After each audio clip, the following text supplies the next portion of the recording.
What's up, guys? Gaonan here, and welcome to episode 11 of Drafting to Masters. If you've missed any of the previous episodes, I've included the playlist for this season in the top right corner. With this being our 11th draft, this is officially a longer climb than it was last month, and we've got quite a ways to go through Diamond still. So you guys are going to get a lot of extra content this month compared to the previous month, but this has caused me to rethink how I want to approach this Drafting the Masters series in the future. I think it's reasonable for me to commit to 2 episodes a week, and this allows me some more freedom to potentially do other things than just showing my own drafts.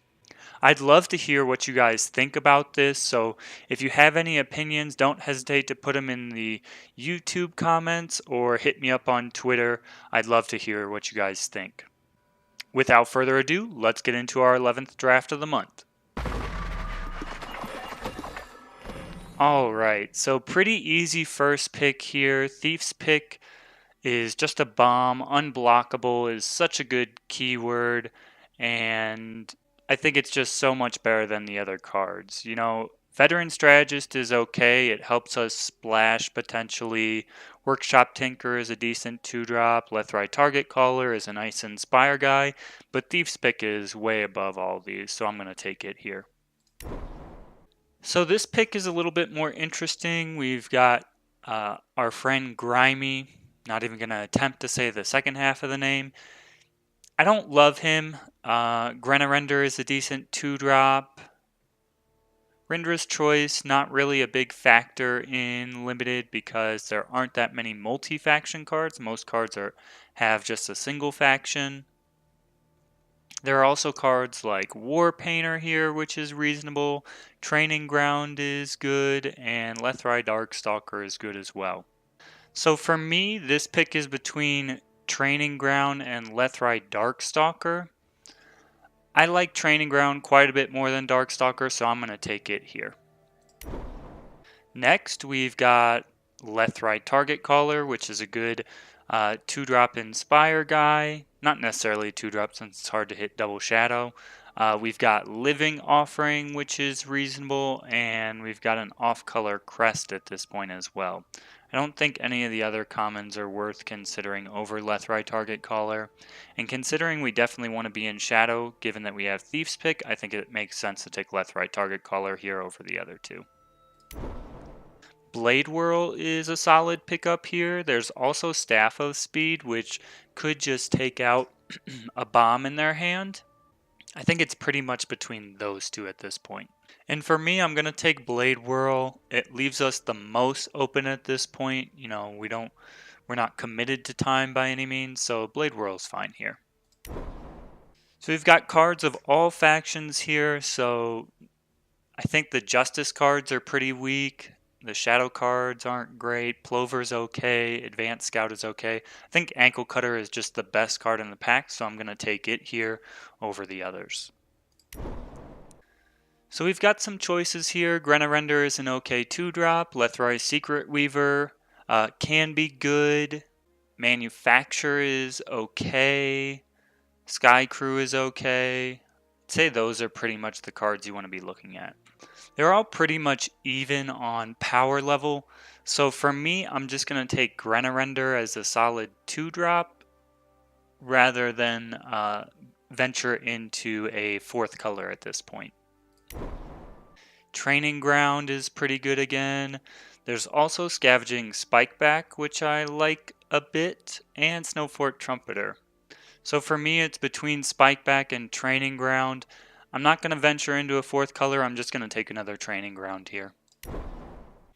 Meditation is okay, nothing fantastic. I think I'd rather just take the War Painter here than anything else. Banished Umbran, I don't love it, but maybe we'll play it.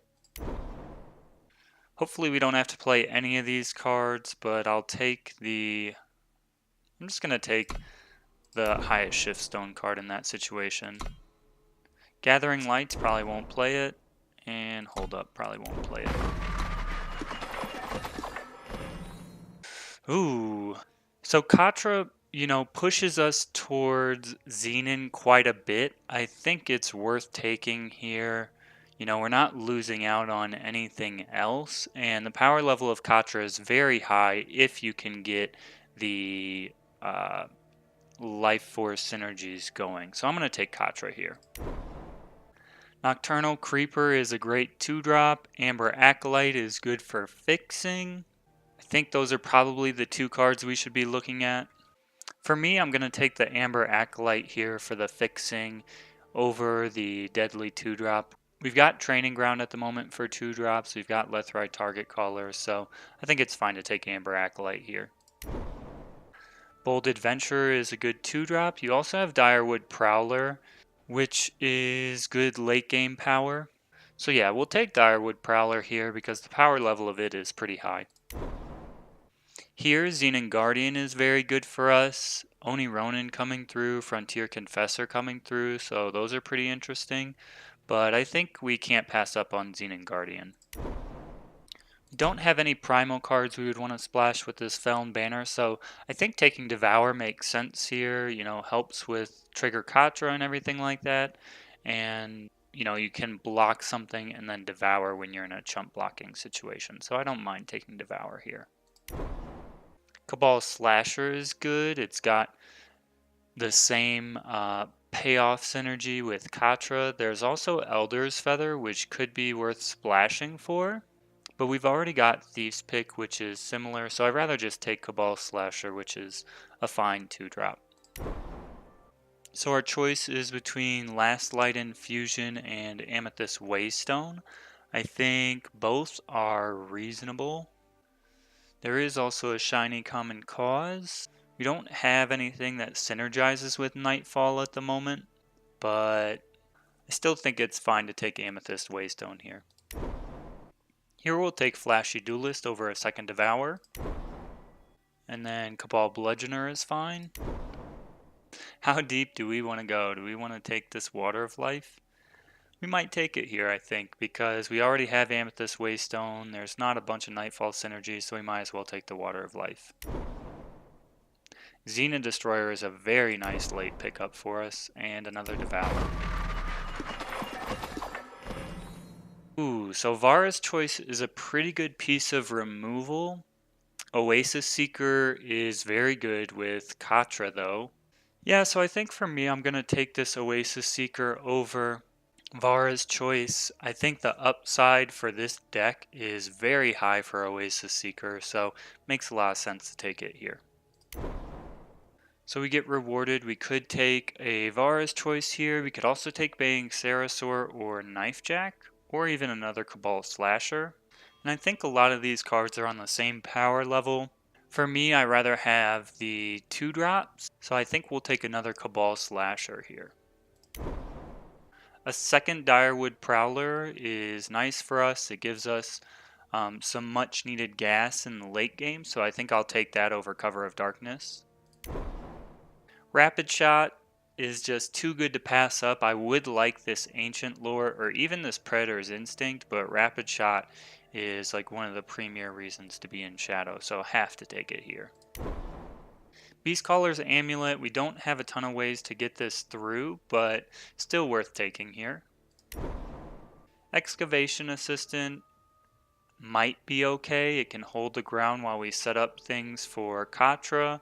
Sleeping Drought can bring back a unit after it's been removed, but you have to hold up the power for it consistently. Yeah, so for me, I'm just going to take this Excavation Assistant. We probably won't play it, though. Wisplight could be a way for Beastcaller's Amulet to get in. A third Cabal Slasher I don't think is necessary. Could also just take this Alchemical Blast. We don't have any removal at this point, so maybe we just need to take the Alchemical Blast here. I think that makes sense. Coaxer is a fine pickup for us since we do have Life Force synergies going on. So we could pick Cover of Darkness, we could pick Initiate of the Sands. Amber Waystone is reasonable as well since we do have Life Force synergies. I think I'm most interested in the Amber Waystone, so I'm going to take it here. Some quick autopilot picks for us. Last pick, Desperado, not bad. Ooh, man. Man, this is a really tough choice between Worm Calling and Corrupted Umbran. Obviously, Corrupted Umbran has better synergy with our deck, but Worm Calling is just good on its own, so I think I have to take Worm Calling here just because the card is crazy, especially if you can inspire the worms with Left Right Target Caller or something like that. It's just game ending at that point. All right, and we got rewarded for taking the Worm Calling because now we got a Corrupted Umbran, so we'll definitely take that here over a second Left Right Target Caller.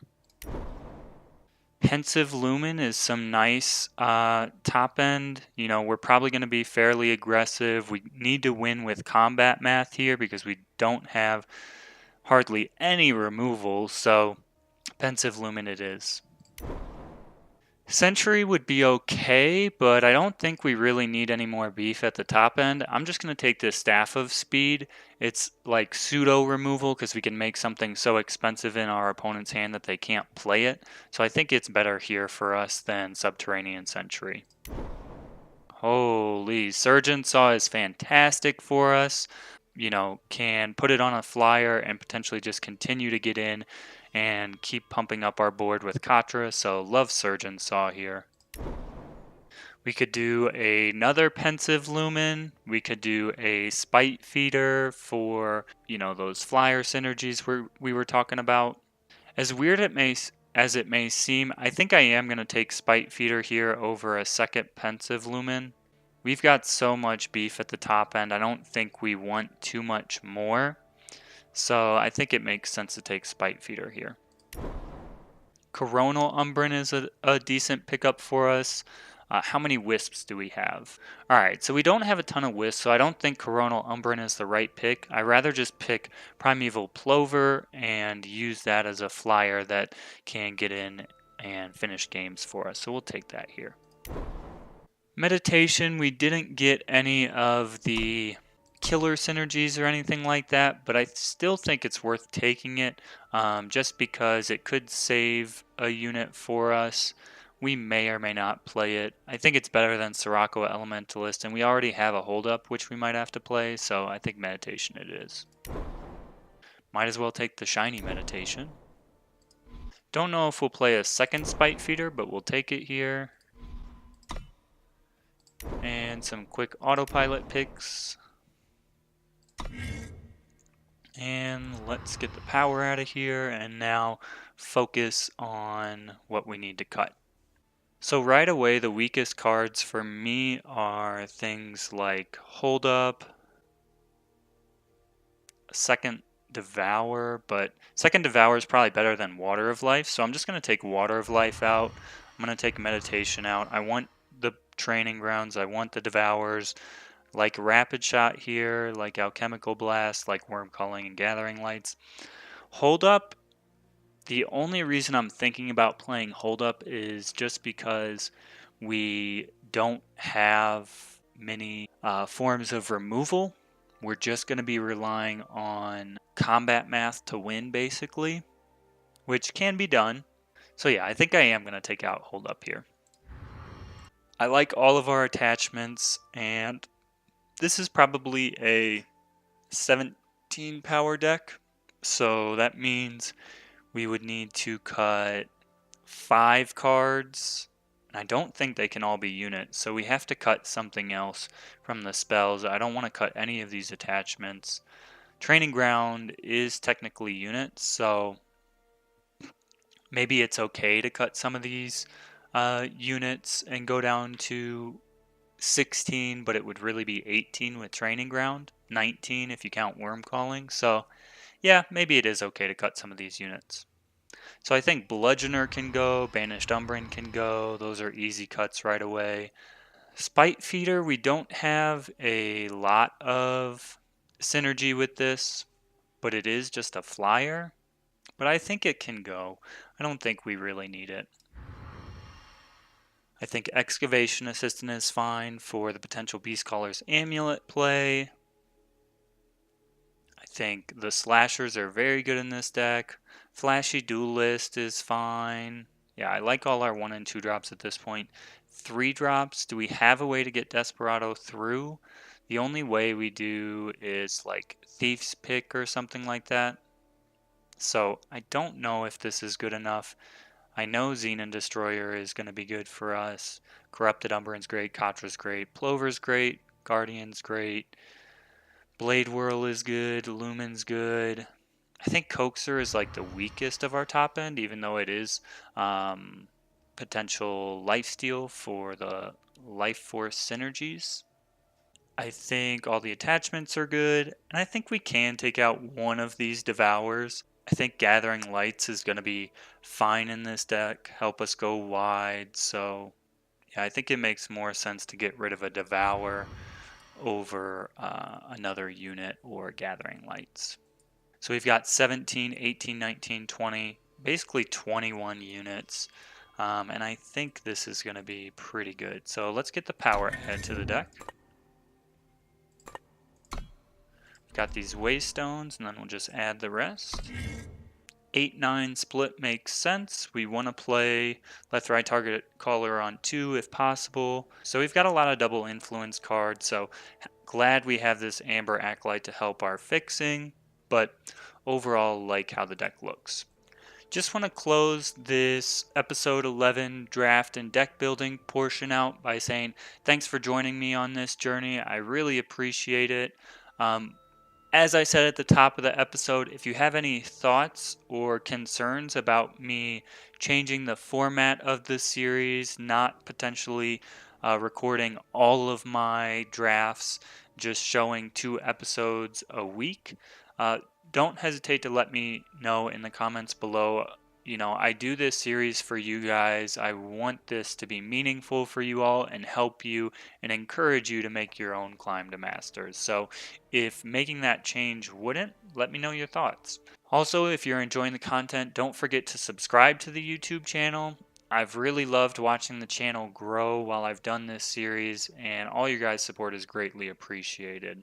So next we'll get into the games video for episode 11, and before we actually hop into the games, we'll talk about the deck and discuss how we think it's going to do. So let's hop over to the games.